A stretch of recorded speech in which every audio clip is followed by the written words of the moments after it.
Zaren hautsa egun batean, bilakatu zen bizigai. Torrena ospatzen dugu eta programazio berezi bat egin dugu. Hau da, beti egiten duguna, baina apur bat politagoa eta bueno, denetarik eukiko dute. Adibidez, musikan egongo da Izaro, musika eta poesia Txaro López, gero azten dugu programazioa Cris Pequeña Valienterekin dela oso polita, El Espejo Negrok egindakoa.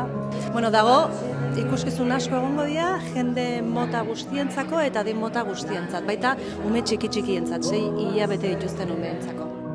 Kate horretan denok batera.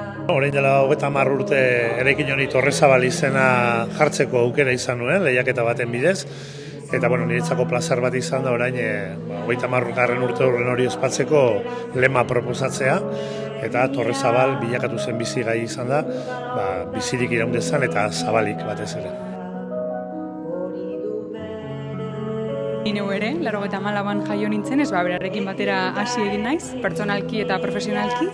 Abenduan eskainiko dut esa sarearekin batera Transition Resonances proiektua, eta ezagutera emateko oso gogotsu nago. Bidaia Dierraiz emanaldia izango du hemen Galdakon Torrezabalen, irailaren 29an. Emanaldi hau bigarren aldiz emoten da hemen Euskal Herrian. Lehenengoa Gasteizen nintzen eta Galdakokoa izango da bigarrena. Aukera itzela hemen ikusteko Alemanian egin gendulako estrenaldia.